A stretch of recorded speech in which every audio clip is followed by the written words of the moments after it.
to AH. Bakugambye nti basaba Prime Minister w'Ongereza Keir Starmer ne Evan Cooper Sako ne Baroness Chapman okuba nti bavaayo okwogera n'okwogera ku nsonga ezigenda obukyamu Uganda ate n'okulekerawo okwasaganya ebyobusuubuzi n'okufuna amagoba mu Uganda nga bino babikola olw'okuba nti ate bivaamu ensimbi ezivugirya Museveni Sako n'okunyigiriza eddembe ly'Abannayuganda bonna. Ne basaba nti Museveni ateekebweko sanctions olw'okulinnyirira eddembe ly'Abannayuganda n'okubatugumbula mu ngeri etasaana. Ne bakutegeeza nti bweyagala kumanya ebisinga ojja batukira ku mutimbagano gwabwe mu email oba ku simu nga email address yabwe esoma officialukpeoplepower@gmail.com oba ku simu yabwe y'omu ngalo kasalaba 47573760605 okumanya ebisingawo. Bakugambye nti beerayo mbungi mu kwekalakaasa kuno okugenda okubeerayo engerako z'omwezi 13 olwokutaano lwa wiiki ejja bwe baserabidde ku mayingo Bungereza genda obeere mu kwekalakaasa kuno. Abakulembeze ba National Platform bakutegeezeza nti gendayo ebeereyo mu bungi nnyo. Alright. Kasooka mala kuyisawo security alert zino then yokembo information gye mulindidde. Ngira mutambuza akatambi kano mukatuuse ku Bannayuganda ne General Jali ne mu kitawe Nyando Yesofe ne family kabatuukeko. Katandike ne security alert. Nyongera okujjukiza Bannayuganda mwenna abali mu bibuga ebyenjawulo ne municipalities ez'enjawulo okwetola eggwanga lyammwe okwetola eggwanga Uganda. Nabagambye Museveni yakizula teyafuna kalulu mu Uganda. Yafuna ebitundu 27. Okwetola eggwanga na Museveni yafuna ebitundu 27. N'akimanya temwamu akalulu. Ate yagoberera campaign zonna nga bwe zaali. Nga mu municipalities ne cities n'okwetola eggwanga lyonna abantu baali bawagira nkyukakyuka. Kati ng'e mukimanyi nti Museveni akalulu kaggwa atandika okubonyabonya Bannayuganda gy'ataafuna bululu. Kati kuluna agenda kikola countrywide ng'acunya abantu mwenna abakola business entonotono mu bibuga byonna okwetola eggwanga omuli ebibuga ebinene n'obubuga obutonotono otuyita cities and municipalities. Bagenda kukola kye bayita economic sabotage. 1. Bagenda tuma amagye ne police Saako ne city council ez'ebibuga ebyo ne municipalities okutandika okumenya bu business bonna obutono kezibe kiyosiki kejibe midaala kaabatundira ku mbalaza abatundira ku nzigi kobenga okola mulimu ki bagenda bimenyawo nga bakozesa state council. Kino kibonerezo kiva mbyabufuzi ebyaggwa mu kalulu Museveni ke yabba. So ngenda kusaba yonna gy'oli mu ggwanga lyonna ng'obadde okola business ezo zemmenyeeko please kendeeza ku capital n'ebintu ebyo bijjeemu ng'obudde temunnakwononekera kuba kino bagenda kukikola nga omanyi bulijjo bwakikola nti watafunye bululu ateekawo insecurity ne insecurity ejja mu girinde across the country. Agenda teekawo insecurity across the country ng'abejambiya ababbi abatemu abakoleka effujjo yengeri bwakola ebintu byo. Sinjagadde obategeeza ng'obudde bukyali mwenna mutegeere municipalities ne cities zonna mu ggwanga lyonna mubeere aware nti economic sabotage Museveni gy'agenda okukola egenda kuba terinaalina n'activity endala gy'agenda okukola okubalaga nti buli omu yamukoowa ate ng'emumukoowa n'amasannyalaze agenda kubanga agajjako kubanga ekimu ku bikola Museveni yakozesa okulemesa abantu okufuna ensimbi okujjako amasannyalaze ekigenderere abantu ne balimu okukola business nga beeyambisa amasannyalaze. Jjukira amasannyalaze gakola ebintu bingi. Amasannyalaze abatunda ebyokunywa bagakozesa, abatunda amaduuka bagakozesa, aba hoteri abaokya holding buli kimu amasannyalaze gakikozesa. Kati bwaganya okukiriza abantu bonna tebagenda kukola ki bakati bagenda kufuna ssente nakozesa amasannyalaze. So you know part of it. Security alert ey'oku 3. Nsaba okutegeeza Bannayuganda mwenna abawangalya ku nnyanja zonna ezivubibwamu ebyennyanja mu Uganda. Which ewedde najja nenkola video ne mbabulira nti ekitongole kibadde kikwasaganya okukuuma abavubi ku myalo. Ekitongole ekyo Nyando yakijjeewo n'ateekawo ekitongole ekikye kye nabagamba video mujja kudde muzirabe. Ekitongole kino kigenda kubeera under SFC naye nga abantu bagenda kuba bambadde engoye za bulijjo naye nga balina n'emmundu balina n'ebiragiro bya shoot and kill. Bagenda tandika okusuula ebiddo ku myalo egy'enjawulo across the country ku nnyanja ez'enjawulo ng'abakyonyo bajjako ebyennyanja n'okusannyalaza ebyenfuna byammwe okwetoola eggwanga. Naye nga kino bakikola okuba nti baagala kweddiza kuvuba na kutunda byennyanja across Europe.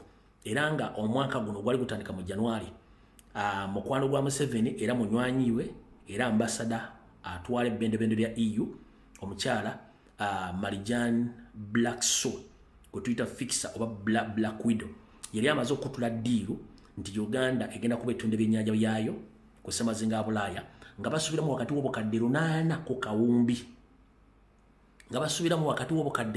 kawumbi ezina okuva mu musolo n'okutunda byennyanja ku ssemazinga Bulaaya nkiddamu basubiramu diiru eyo ebyennyanja biva e Uganda bigenda okutundibwa akatale ka Bulaaya nga bivamu obukadde 8 oba akawumbi omwaka so ezo sente bazeetaaga kyebagenda okukola okusooka okukola kyekino wano wammanga 1 bagenda sooka kukola kye tuyita experiment okugezesa kinaakola tekiikole naye mu kino kinaakola tekiikole mu security alert ennyanja ezimu zigenda kuteekebwako kye tuyita ebiddo ebipya nga biri modified bye tuyita water hythen bagenda teekako ebiddo ebipya bye tuyita water hythen nga bino bikula emirundi 3 okusinga ku biddo ebibadde ku nnyanja okwo nga economic sabotage n'okuba nti mwe temusobola kuvuba olw'amato gammwe amatono nga tegasobola kuyita biddo ebyo kati bagenda sooka kukola experiment okuteeka ebiddo ebipya ku nnyanja ezimu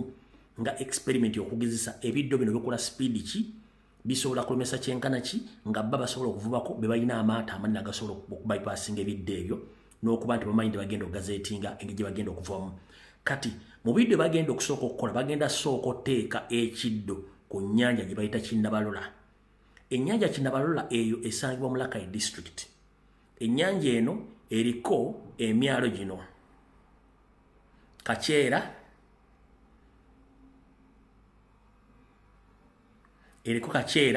eriko Kagologolo eriko Kyaka eriko Kyawanda kati emyalo gyonna gye njogeddeko egyo emyalo 4 giyinza okuba emizibu okuddamu okuvubako olw'ensonga tebagenda teekako amagye ga SFC nga gali mu ngoye za bulijjo okuba nga gakwata abavubi gakwata engini zaabwe obutimba n'okubasiba era kino kyatuuseewo dda mugenda tandika okulya ku malwe ku TV nti ebiddo biyitiridde ku nnyanja za Uganda naye nga kino it's part of economic sabotage nga bo nga SFC ne Museveni balina obusobozi obusobola okuvuba ebyennyanja ebyo n'obitunda akatale k'ensi yonna tebaagadde bano nga bagenda okubeera nga ba-implementing enkolero babe nga bambadde engoye z'amagye wabula bamagye ba SFC bagenda kubeera mu ngoye za bulijjo nga batuukiriza omulimu mukama wabwe gwe yabatumye gwe mbagambye guno so mubeera aweeya ku nsonga ezo ze mbagambyeko naddamu bali ku nnyanja Kinnabalola mujja birabako mujja bitegeera nga bwe nagambye abantu b'obushenyi ku bya golodi ensonga zaatuuse era abantu bazitegedde so nammwe mubeere nga muli aware about that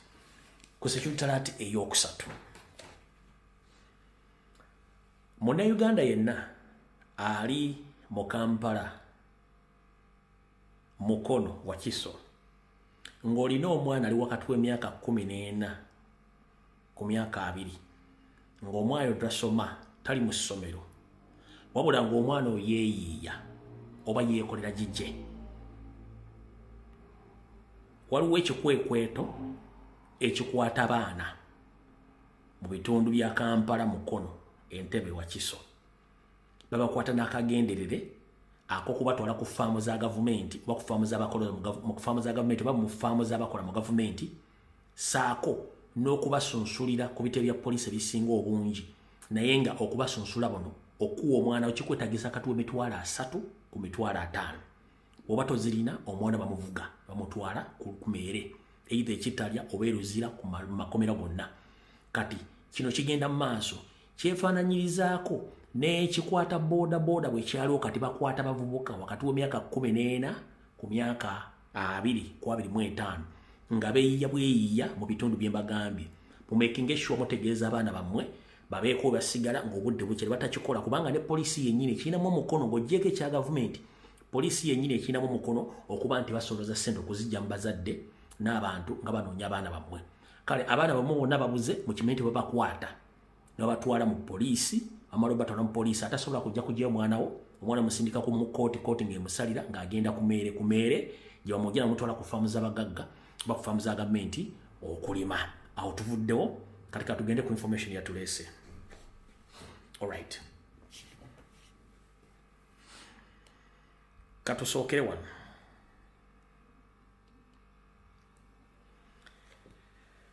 Oluvannyuma lwa president okulondebwa okubeera nga y'omu ku bagenda okwetaba mu kalulu k'abantu abasinze okulwanira eddembe mu nsi yonna kye bayita 2026 Heroes of Democracy. President bwe yalondeddwa ate ng'olwedde ali mu dduka Museveni kwe kuteekawo diversion za abavubuka abafunye essira ku social media boogera ebigambo ebingi saako n'okukola ebitagasa. Kati kye yakoze nga Museveni kino kye mbagamba eno mwagire bulungi nnyo mwena mwagirabye. Yo president mwe bamulondedde okuba nti agenda kubanga omu ku bavuganya kubanga engule eyo eba y'amaanyi nnyo. Kati Museveni kye yakoze naye era Kyagulanyi agenda bakozesa ensobi nnene nnyo. Museveni kye yakoze naddira bajjeno be n'abasindika bagendeko e Nigeria bakolagenda abanene mu gavumenti ya Nigeria namabajje babeeko ki award oba kya award kye bafumbafumba mu bakiyita Intercontinental Award, bakiyita Intercontinental Personnel of the Year Award. Ne bagenda bakolagana gavumenti ya Nigeria n'ebiyayimu biri mu Nigeria ebiri mu magye ga Nigeria ne batondawo ki award ekyo mbakiwe muhoozi nga kizibiikiriza kiri ekya presidenti. Naye nga bwe nabagamba nti nze ndi wandali ntunuulira bwe nti ku lutindo ewasembayo gye mpita kati bano abasajja Kyagulanyi agenda bakozesa ensobi bwe batesetese kyawadi kino bwe kiri Intercontinental genda ku Google okinoonyeyo ba gyekiri kubanga eya Kyagulanyi gyeri ku Google naye y'abano yabadde nfumbirire okawunta attacking eyaani eya presidenti eno y'abano yabadde nfumbirire ndowooza okira bulungi nnyo. Bino byonna byadde bifumbirire nga baagala kuteeka muvubuka waabwe kukola ki muvubuka waabwe mwabere ku maapu ng'ensi emumanyi kira bulungi nnyo ja naye nga kino tekirina makulu olw'ensonga bakikoze bennyini nga bakimanyi nti tekirina makulu okira bulungi nnyo tekirina makulu baadde baagala kukola ki counter attacking okulondebwa kwa presidenti okuba nti omu ku balwanirizi b'eddembe era batuyita ba heroes okwetola ensi yonna. Kati bo nabo ne basalawo bajingire ekyawaadi ekyo basobole counter attacking presidenti nga kino kyawaadi kyavudde Nigeria naye nga tekirinaako kimanyikiddwa mu nsi yonna ku level yonna tekimanyikiddwako kimanyiddwa mu nsi yonna baagadde kikola bukozi kola counter attack ku nsonga eyo. Kati naawo we wali okulya n'okkomba essowaani mubadde mwebuuza Didigi yalazeewa, mubadde mwebuuza lwaki Didigi yabuze ku media, mubadde mwebuuza lwaki Didigi mu kitaawe yamuganye okwogera ku nsonga ezigenda mu maaso mu lutalo olwa Israeli, Irani, America n'ensi endala. Kati kandi okuvire ku ntono. 1. Museveni bwe yategedde nti olutalo lugguseewo, jjukira ye ssentebe wa NAM, omukago gwa NAM, yabadde alina okujja okukomentinga ku lutalo olwo. Wabula olw'okuba nti tali mu bitabo birungi n'Amerika n'ensi endala, bamugambye akomentinga eyaganye okukomentinga era n'asirika ng'ate ssentebe wa NAM ng'akimanyi nti olwedde ali mu bitabo bikyamu n'abazungu n'asirika. Jjukira yasala n'agenda mu break. Kati yaganye okwogera. Kati bwe yaganye okwo yategedde nti badde bagenda mutega akatego, kyeyavudde akola ekintu kino wammanga neeyogeza mbu Irani emusabye abeeko byayogera ku lutalo olwo naye kyatannayogera kubanga era kitya. Kati yategedde nti mutabani we muno mwayogera ebigambo nga talinaako program. Yategedde nti muhoozi ajja kwogera ebigambo ebigenda omuzaalira maka ebyazaalira ku ttale. Kyeyavudde alagira nti muhoozi agibwe mu Kampala atwalibwe akeekebwe ebukojjaabwe. Kyeyavudde alagira muhoozi agibwe mu Kampala atwalibwe akwekebwe ebukojjaabwe. Nga bwe nabagamba nti ebitongole biri ebikettere bw'ensi ziri ennene biri mu kunoonya mu ebiri mu nsi ze nabagambako recently. Ekituufu biri mu kunoonya era birina tageti zaabwe ze zaagala. Kati ndowooza ne Didigi yomuko target ezo. Kati Museveni nalagira Didigi bamukwate bamujjeo bamutwala mukwekeke bukojjabwe abeereyo naye nga tali mu maka ga maama oba gakojjabwe bamutadde mu Mountain Brigade Barracks gye bamutadde gyasula wabula emirimu gye agikolera mu kimpukumpuku n'ensi tetegedde lwatandise lutya. Museveni akimanyi bulungi nnyo nti Didigi bamunoonya. Amanyi bulungi nti Didigi asabuka n'ebigambo. Mutawalo no yakitegedde Didigi asobola okuvaayo n'agenda ku mutimba gwe n'asabuka n'ebigambo. N'abagamba bamukwate bamutwale okuwala ebinaddako mu Mountain Brigade esangibwa e Fort Portal gye baba bamutereka. Akola emirimu gye egiri mu manyo nga tali ku social media. Era ne bamukwata ne bamutwala mpaka yoga ku bukojja e Fort Portal gyali yakamala ennaku mmeka mukaaga. Namugamba tabako kintu kyonna kyakola ng'akola ki ng'ayogera ku social media. Era n'okumukuuma bamukumisa brigade 2 kuliko brigade 111 ne brigade 333 ze zimukuuma. Kati brigade zino zikulibwa brigade ya General Paulo Muwonge. Brigade ya Paulo General Muwonge yakolya brigade zine 2 ezikuuma Didigi for his safety n'okumukontrola ng'obutako social media platform ye yonna kwogera kigambo kyonna kiyinza kumuleetera buzibu na kuleetera kitaawe buzibu na ggwanga buzibu. Kati bulijjo ntubagamba nti wandikola ekintu okulumya omuntu n'owozika ngu yemuyambe ekkiriza. Gwe omuyina emmundu mwe muwamba abantu naye ate mutya n'okusinga abantu bwe muwamba. Kati mwaleseyo barracks zino ez'Ekampala wali SFC ez'Embuya military barracks bombo biki era n'omuntu ono omuddusa mu kyalo ng'ozisobola kumanya location kati mbyabizza location gyali. So whoever looking for Muhoozi Kainerugaba they sent to Museveni. Museveni ordered his top generals to take out his son Muhoozi from Kampala all the way to Fort Portal military brigade barracks where he is kept secretly, but during the day he is transported or is sneaked out of the barracks and he stays in Mountain of Moon Hotel, which is fully guarded by the SFC and military police officers. They don't allow anyone who is not on appointment to use that hotel, as Muhoozi is still keeping himself inside there safely for anything which can happen, and he was instructed not to use social media anymore until further notice.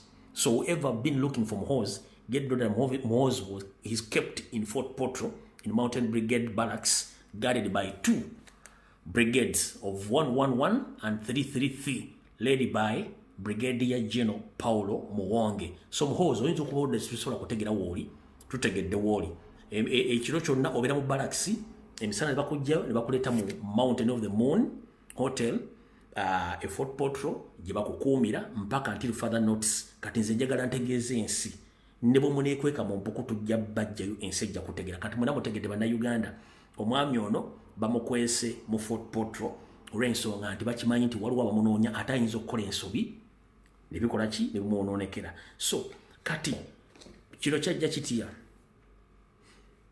bwe bateeka sanctions ku bantu ba Kagame baali bakyali baani ba Didigi. Kati bwe bateekako sanctions baamanya nti ne Didigi ali part of the team lwakuba nti eze bamusavinga nsavinge ne bamanya nti kati kalabaaye badde balina osooka omukwekamu nga taliiwo. Kati ne bamufamire n'etuula famire batudde n'eyisa resolution nti okusinziira ku bigenda mu maaso mu nsi n'ebiri mu Rwanda Didigi tusooke tumugjewo secretary nga teri amani bo nga balowooza ffe tetusobola kumanya nga bwe nabaga nti information esookera wano era esookedde wano mbagambye Didigi ali mu kwekweka tebamukkiriza kwogera ku social media platform zonna era asirise. Mbagambye akumibwa brigades 2 111 ne 333 nga eneekulibwa Brigadier General Paulo Muwonge byakuuma Didigi until further notice.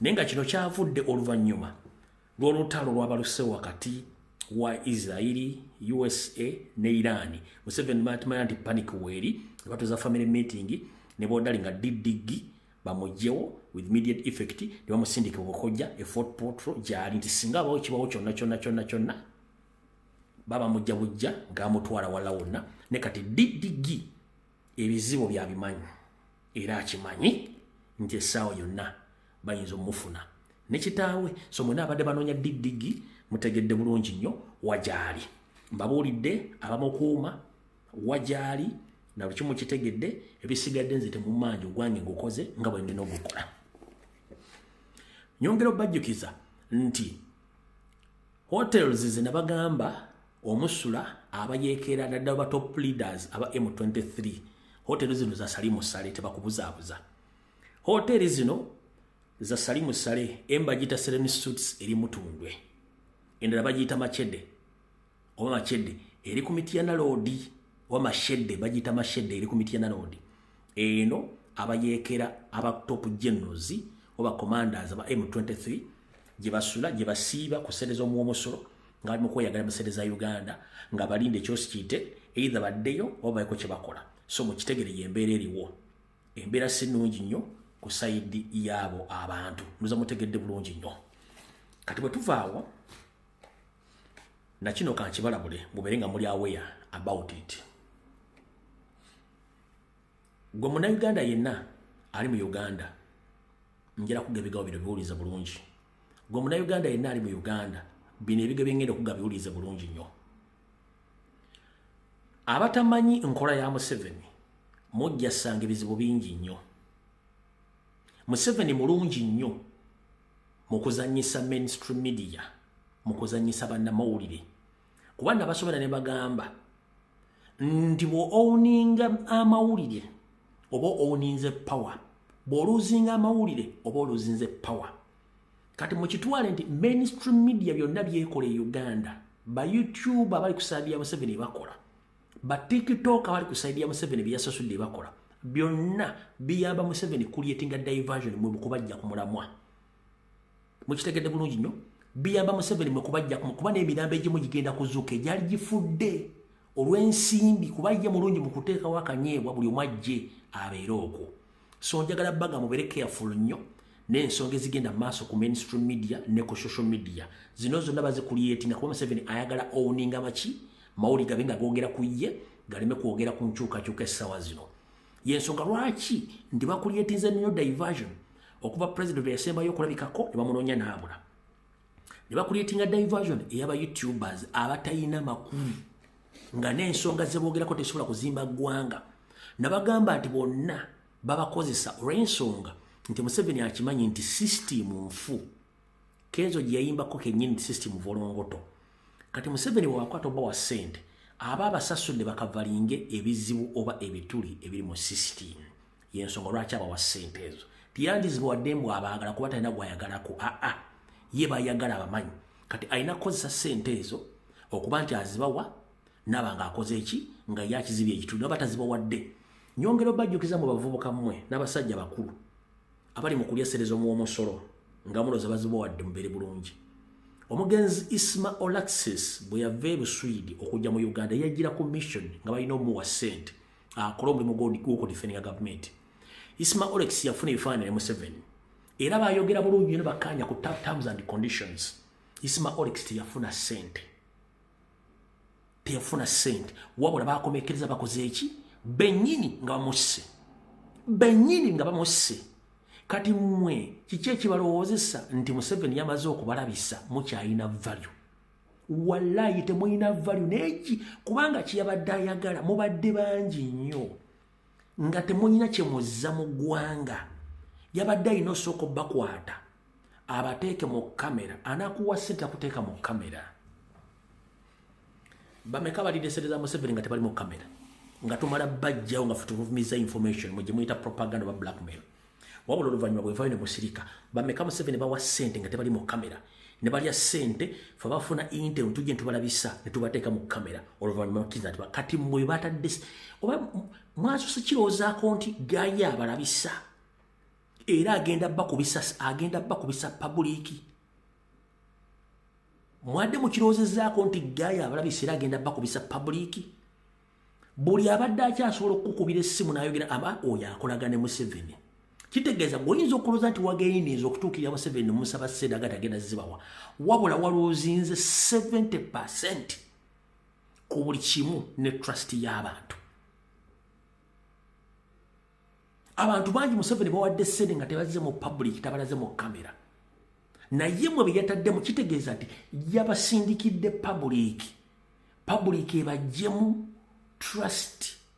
Kitegeeza mba muwedde ne munaafuna ekizibu public egenda basekirira. Ate mulina okwewozaako kungi nnyo mugenda kubeera ku defensive. Niyo mugenda okukola n'okuwandiika byonna bigenda balaga nti temulina nsa mu bantu. Kubanga abantu bamuli mu kulaga nti mwafunye essira omusubira ssente be bantu abasasula omusolo, be bantu abali mu kugobebwa ku makubo, be bantu abali mu kumenyebwa byabwe, be bantu bakwatirwako boda, be bantu abali mu kuttibwa, be bantu abali mu kuwambibwa. Temusobola boogerako wabula muyina kwogera ku Museveni namukavalinga. Lwaki? Kubanga ye akimanyi ewatali ssente musobola mwagala era namwe kimanyi bulungi mwagenze kukima ssente.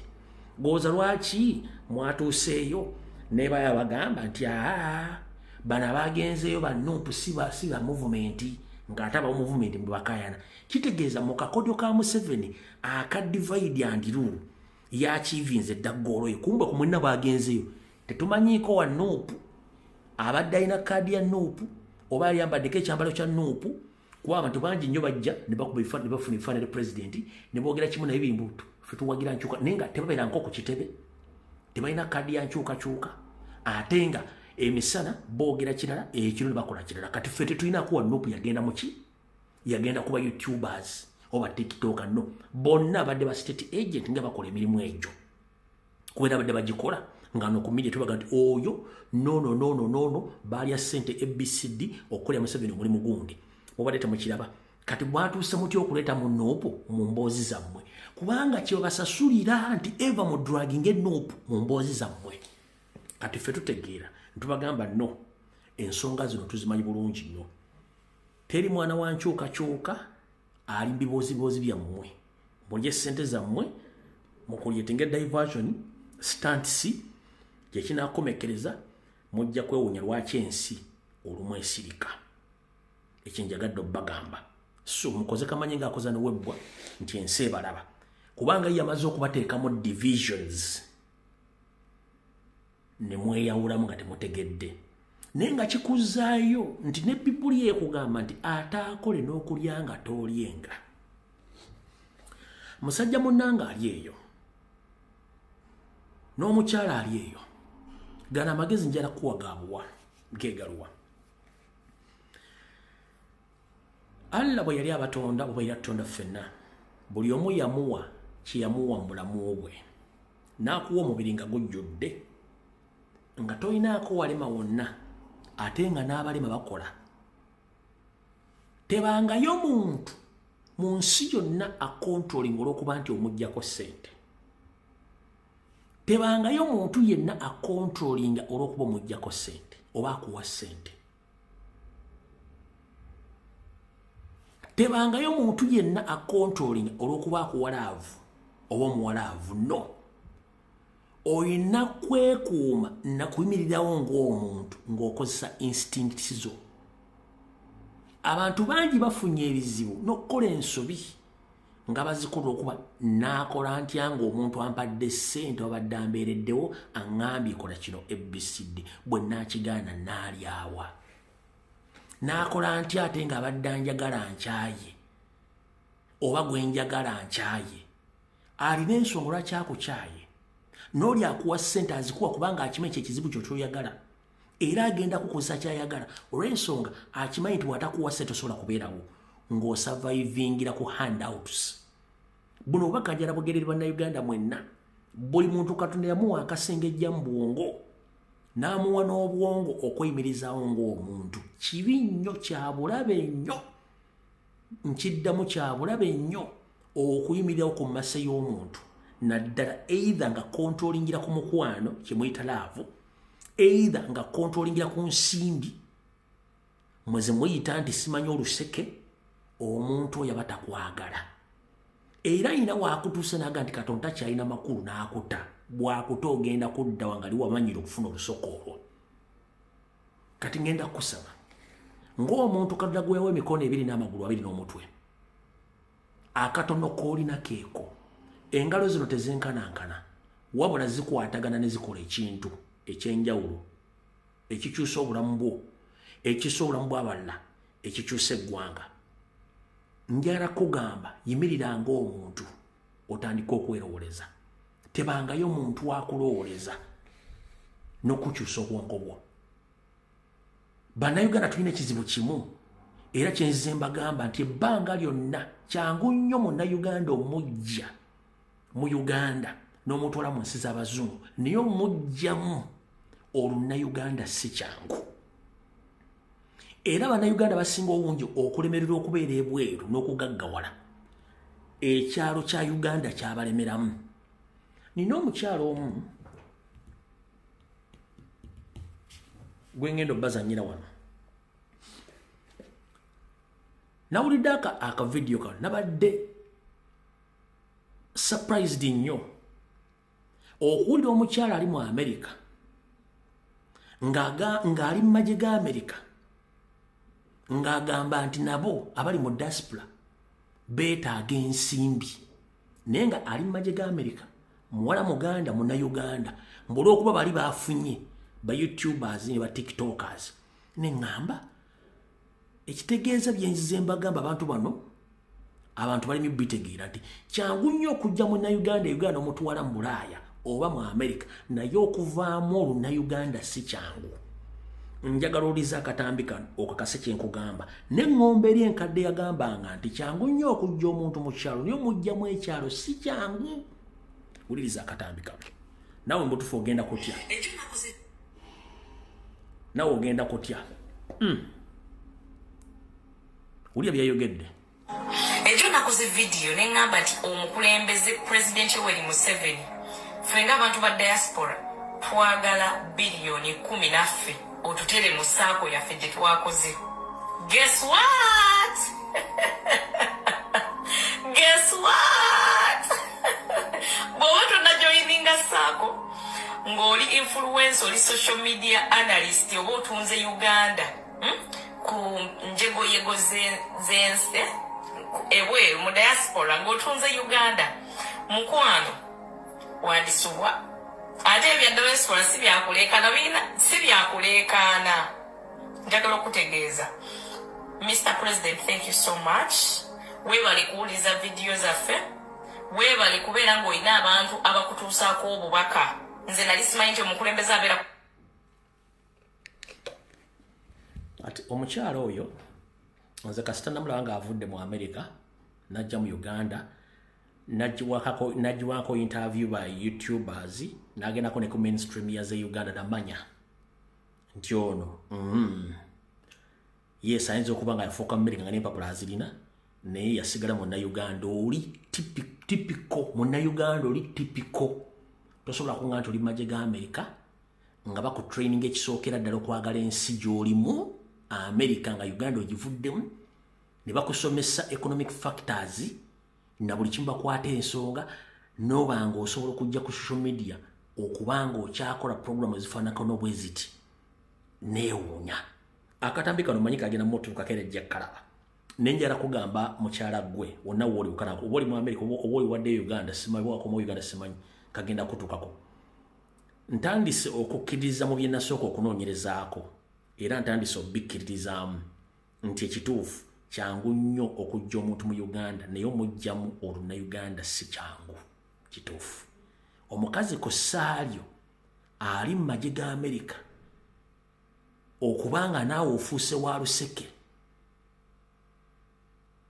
kinneewuunyisa okuba nti wasigala mu lunnayuganda.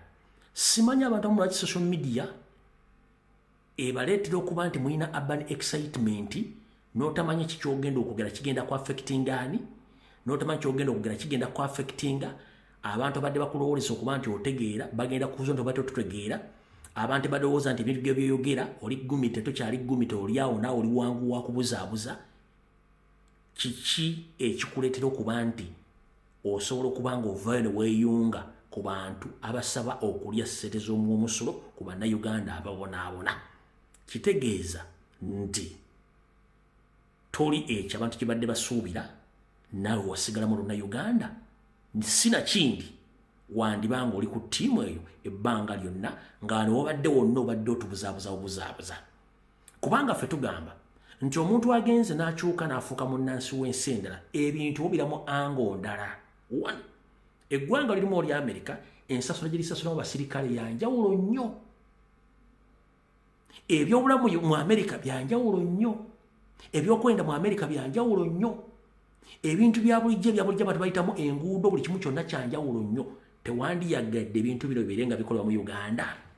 Gwate wenyigiddayo kwagala kujja kusaba ssente nga tovanga wadde nga gwe omusirikale alwanirira, kubanga ekisookera dda okufuuka omusirikale olina kubeera nga olwanirira eddembe lyabo abatasobola kwerwanirira.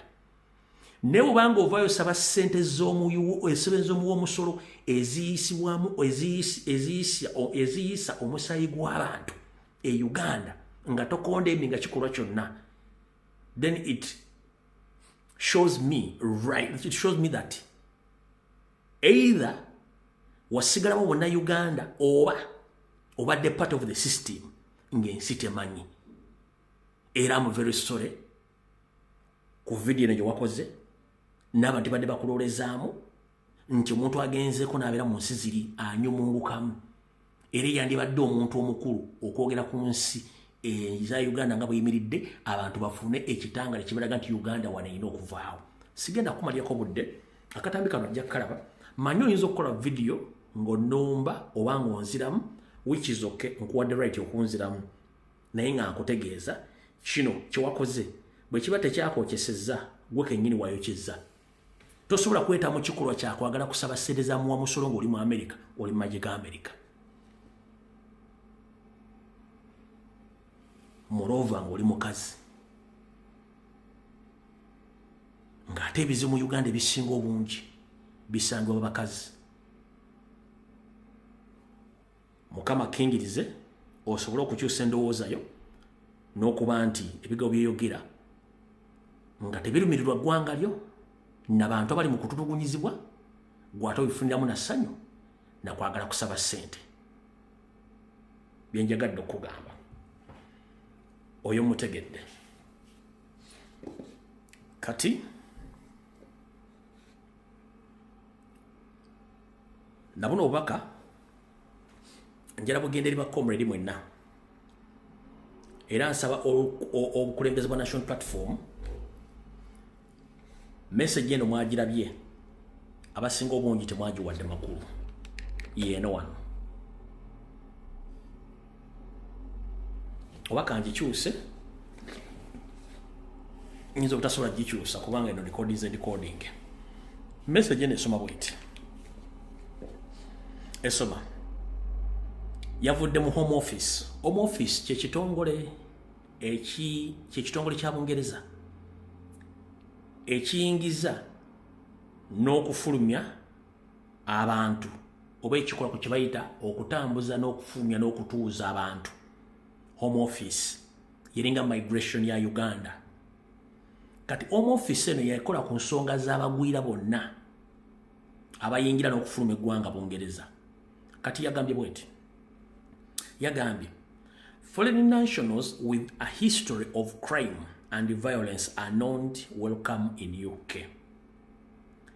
Abagwira bonna abalina ebyafaayo ku mannya gaabwe nga byekuusa kukuzza emisango oba mu kwenyigira mu buvuyo tebajja kukkirizibwa kuyingira mu ggwanga lya Bungereza. Foreign nationals with a history of crime and violence are not welcome in UK. Abagwira bonna nga balina ebyafaayo mu bulamu bwabwe obwekuusa ku kumenya obwekuusa mu kuzza emisango n'obutabanguko tebasobola kukkirizibwa mu ggwanga lya Bungereza. Ne bagenda maaso ne bakugamba offenders given a suspended sentence of 12 months or more will have their entry refused. Bakugamba mwenna abaali bazizzaako emisango ne bakuwa ekibonerezo kya myezi 12 gwe mwaka okusiba, temujja kukkirizibwa kuyingira mu ggwanga lya Bungereza. Offenders given a suspended sentence of 12 months or more will have their entry refused. Mwenna abaweebwa ekibonerezo eky'emyezi 12 oba okusingawo temujja kukkirizibwa kuyingira mu ggwanga lya Bungereza. Ne bwe bajja oli ne bakizuula bajja kufulumya. Regardless of when the crime took place, tebafuddeeyo gye wakolera buvuyo buno, or deported if the offense was committed, oba gye baali bakutisseeko gye waddiza emisango gino, oba wagikolera mu UK oba wantu wala wonna. Kati kino kankikunyonyola kitegeere.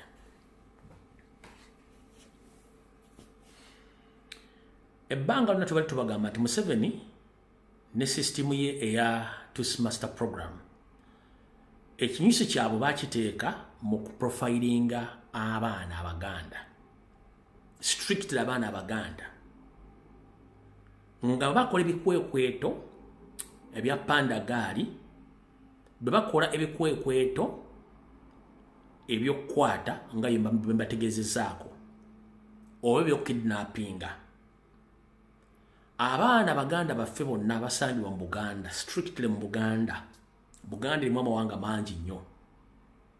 Kasita bakwata bakutwala ku poliisi ez'enjawulo, bakuggyako details zo zonna, ne bakuggyako n'ebyenkumu, ne bakusayiningisa empapula. Kiba kitegeeza nti wazza omusango era ne mu system bakuggyako fingerprints ekikakasa nti wazza omusango. Kati emirimu egyo gyali gikolebwa kitongole kiri ekya poliisi y'ensi yonna Interpol ku Mabuwa e Kollo. Kati ne mu poliisi bakikola. One, kino bwe bakikuteekamu oba tosobola kugenda saba visa ku embassy yonna, oba tokyasobola kusaba mulimu wantu wonna kubanga oba olinako criminal record. Kati Museveni kyabadde akola ebbanga lyonna ng'abikola ku bannayuganda n'abawanga lya Buganda. Ekyo kya profile tuba tukibagambanga. Kati Bungereza yayisize etteeka eryo. Etteeka eryo ligenda kukosa buli mwana yenna mu Uganda eyali aprofilingiddwako n'ateekebwa mu sisitimu ya poliisi ey'okuggyako ebigalo n'okuteekako emisango egitali mutuufu. Wano wali okulenda okukomesa wano. Food soldier yenna oba comrade yenna eyakwatibwa olw'ebyobufuzi nga tolina musango mu 2019 mpaka olwaleero, Museveni n'asindika ba agenti be makomera oba mu poliisi okwogerezeganya nammwe okubakkirizisa emisango gye mutaakola olw'okuba nti yalina byayisaawo. Lino etteeka liba likwata litya, kitegeeza wazza omusango wagukkiriza. Kati kyetuva tubagamba bw'oba tewazza musango ne bakwata bakutwala mu kkomera bo nga bakuguddeko omusango gwabwe, muganda wange gumiikiriza, tokkiriza wadde bakusibye ebbanga ddene, tokkiriza. The moment you accept offer ya Museveni nti okkiriza omusango bakute bakuwe ne ssente, kitegeeza nti okkiriza wazza omusango, ebyafaayo byonna bigenda kubaako nti wali ozizzaako omusango, you committed a crime. Lino etteeka bwe ligamba kitegeeza Bungereza bwe liteekawo, America egenda likozesa, Canada egenda likozesa, Europe egenda likozesa ne Middle East n'ensi zonna. Kitegeeza bagenda kugroundinga mu kutambula n'okufuna emirimu. Kati comrade yena ali mu kkomera nkubula togeza n'okkiriza ddiiru yonna eya Museveni, kubanga bw'ogikkiriza oba okkiriza nti wazza omusango otazza. Ekyo kiba tukibanyonyodde ebbanga ddene nnyo, naye kati Museveni akikozesa kagenderere kubanga akimanyi ayagala kukondeminga Baganda bonna bavubuka bateeke mu sseeryo nti bonna bazzaako emisango obe nga tokyasobola kukola kintu kyonna mu bulamu bwo ng'oli criminal. System eyo abazungu bagikozesa ne bagikozesa ku bannansi abalina emisango n'abagwira nti wozza omusango gwonna ne guba mutono gutya baguteeka mu system nti wali ozizzaako omusango.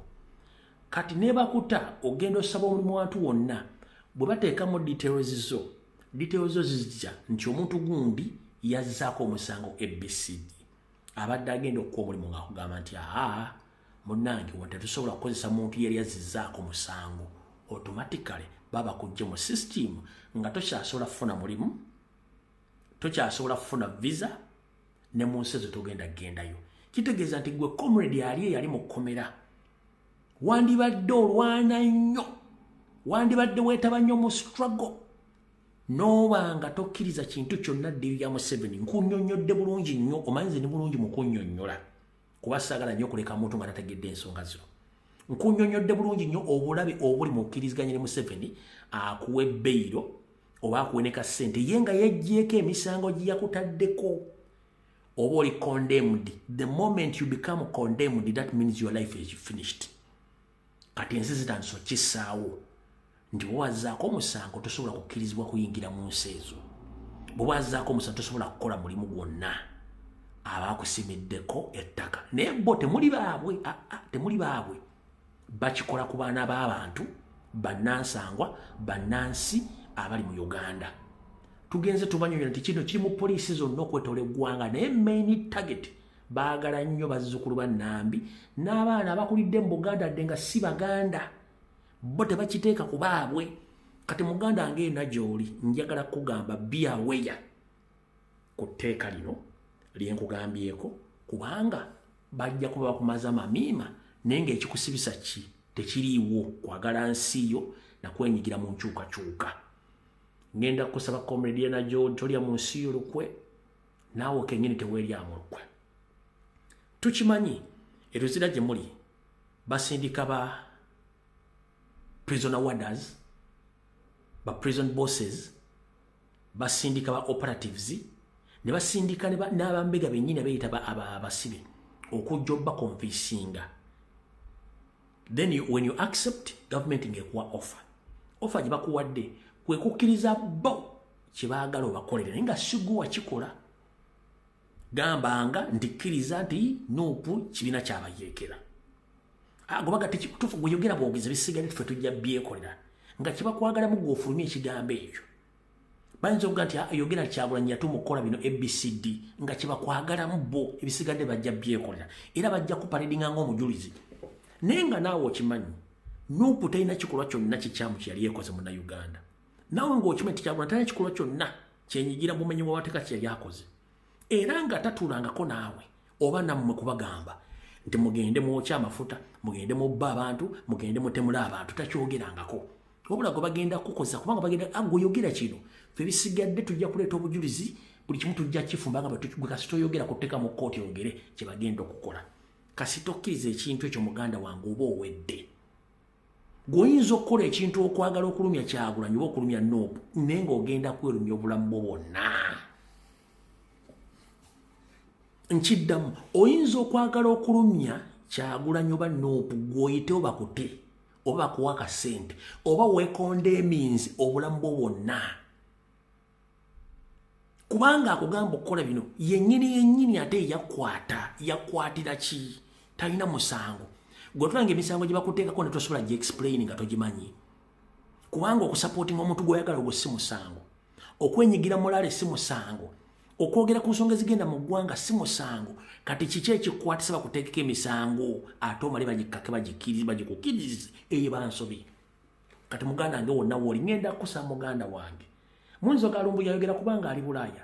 No, ndi Bulaaya kubanga simanyi nange Katonda lwaki yanteeka wano okuba nti nze omu kuboogera ku nsonga z'eggwanga. Singa nali Uganda nandibadde nga olw'omusobola byogera obanga nange neeyisanga abalala tebinkwatako. Naye nange neesanga ndi wano nga najja kunoonya kigule Magala Eddiba neesanga ng'ensi yange ennumu okusinziira ku byendabula ne maaka gye mbadde wano nga birina okukolebwa Uganda nga ate tebikolebwa ssente bazibba. Ne ŋŋamba nedda okunyigirizibwa kungi nnyo, okuttibwa kungi nnyo, ngati n'obukulembeze buganye okukyuka ne tumanya nti n'ebintu bikolwa mu Uganda si bituufu tetuli mu politics tuli under occupation ng'eggwanga lyaffe balitwala nga tuli mu kwepiica eggwanga lyaffe bali mu kutwala tuli mu kunywa walagi eggwanga lyaffe balitwala tebannansi bafudde ebyeneena tebakyasobola kwogera mboozi zizimba okuggyako ezizimbula gobadde okimanyi nti social media za Uganda zonna ogenda ozikeberamu ozeetola zonna ebitundu 80 ku buli 100 emboozi ziriko za buseegu gobadde okimanyi social media platform zonna ogenda kazibe ne mainstream media kazibe TV ogenda okumala ozeetola ng'emboozi eriko eyiiko yonna ensinga obungi ya buseegu eddako yakusabiriza ebyobufuzi ntono nnyo oba eyogera ku nsonga ezikyusa eggwanga ntono nnyo lwaki kubanga bali bati bakitagetinga baamanya obuzibu bwaffe nti bannayuganda basinga obungi bangalo buna tebaagala kukola baagala nnyo ebintu bya layisi nti ebintu batakoledde babyagala nnyo okusinga bakoleredde muganda nanga bw'okimanyi nti ensimbi etuuya ne tomala gagigabanga enzibe kati ensimbi lwokuba Museveni azibbamu mmwe y'ensonga lwaki azibagabira bw'atyo teri muntu ng'akedde ku makya kunoonya nsimbi akatuyo ne kamuyitamu n'azimba ebigere ng'azinoonya n'asula nga teyebase ng'azinoonya asobola okukwata ensimbi azisaasaanya nga Museveni wazibasaasaanyizaako nammwe kennyini mukimanyi abali essere za Museveni kebeereyo nga gw'ogyekoledde tosobola gigaba nga gye wabbye kubanga omanyi nti enkya zijja kubeerezo n'ogenda okubba kati muganda njala kugamba ekigambo kimu mugume mubeereyo ensi katugirwanire ebisigadde Allah yanaamanya wabula tulwanyisa ekigambo ky'okutwala eggwanga lyaffe mu ngeri ey'ekyonoonero aho tuvuddewo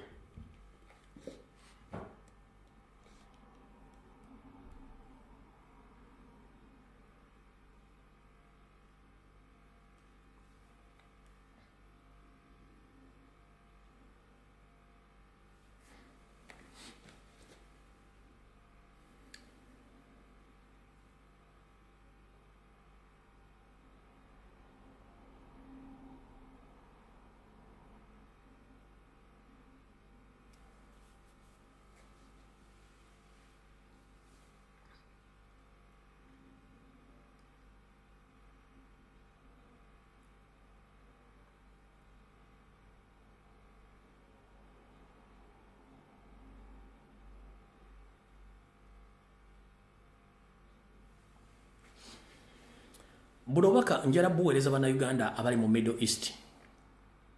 Bannayuganda bali Middle East bulobaka njala bo basindikira.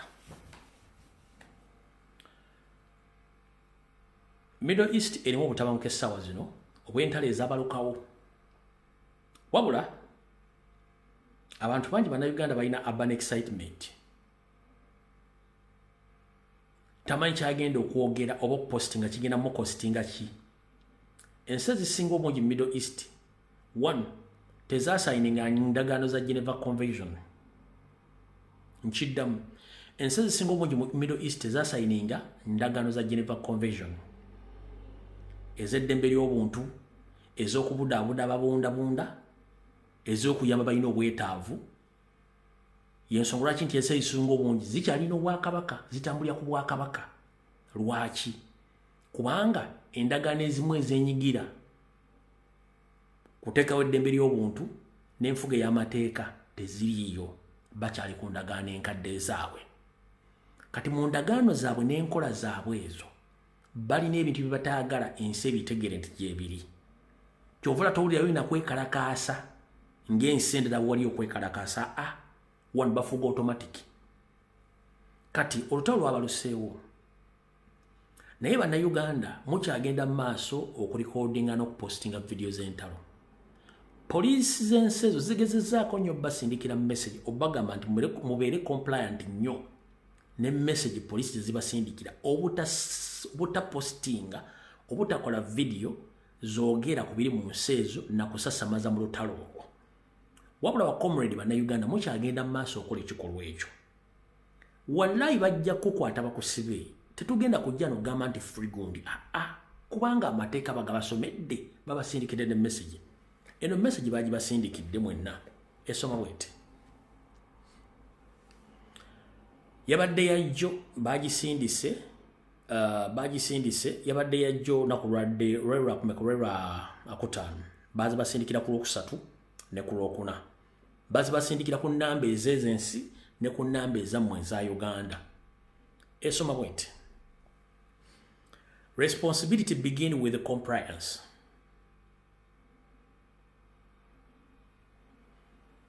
Photoshopping or sharing security or critical sites or reposting unreliable information may result in legal action and compromise the national security and stability. Compliance helps keep the community safe and stable. For your safety is our happiness. Nebakugamba nti bonga bo bafanyo ku bukuumi bwo bafanyo ku bukuumi bwa bannansi n'ensi zaabwe. Nebakusaba ogende ku biragiro ebyateereddwawo. Topostinga kintu, toyogera ku kintu, tokisaasaanya kikwatagana ku byakwenda by'ensi ezo naddala muno olutalo lugenda maaso. Kiyinza okuviiramu ekibonerezo ekyokukusiba oba n'ebirala basazeewo. Kati bagane mwena bali Middle East ngenda basaba ensonga ezo muzeesonyiwe muzireke temwogera ku nsonga ezo. Bajja kusiba ffe tugenda gamba nti firi gundi okuba nti wakoze ensobi ng'ogimanyi.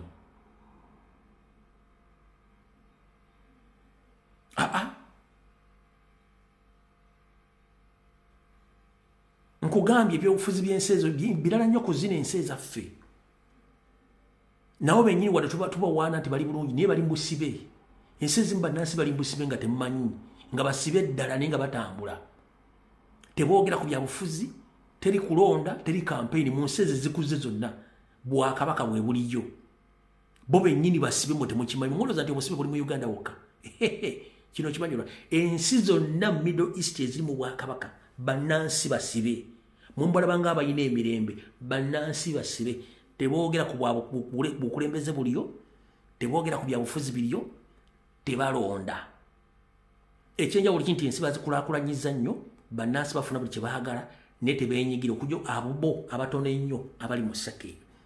Bw'omala okusigira ekifaananyi ekyo, then kikuze gwe okozesa omutwe gwo omanye ensi ze tulimu z'opaletinga zitya. Bakumi batya ensi zaabwe. Kiki batwagaliza bagwira era batulowoozaako ki. Olyoka okwata essimu opostinga ebintu byatategeera ebijja okuviira mu buzibu. Kubanga bano balwana olutalo nabo lwe batamanyi. Olutalo lulimu ebintu bingi nnyo. Kyovula nagenda naluweesonyiye. Entalo zonna bwe zibeerawo ze ziri ku international level zibeeramu ebitakwatagana ng'empale ya Museveni, zibeeramu ebigambo bingi nnyo ebyogera ebituufu n'ebifu. Kati ate nga bo abalwana entalo baba kimanyi ekituufu kiki, kati gwe atakimanyi gw'ogenda okujja okigwemu ofuna obuzibu. Njagadde obategeeza obuki bw'obubaka buno bubutegeere, anaaba bufunye bufune, anaaba tobufunye it's up to you, kubanga embuli etefa yonna. Bannayuganda mwagala nnyo okulabirako nga kikutuuseeko, gwe bakigamba tokitwala nti kituufu, omala funa buzibu n'olyoka ojjukira nti omusajja yaŋŋambye naye simanyi kyakukola. Kati obutafuna buzibu mu kintu ekyo, muganda wange ngenda kukusaba ebirabireke n'ekyo kyesonyiwa kola by'olina okukola. Awo nawo tuvuddewo.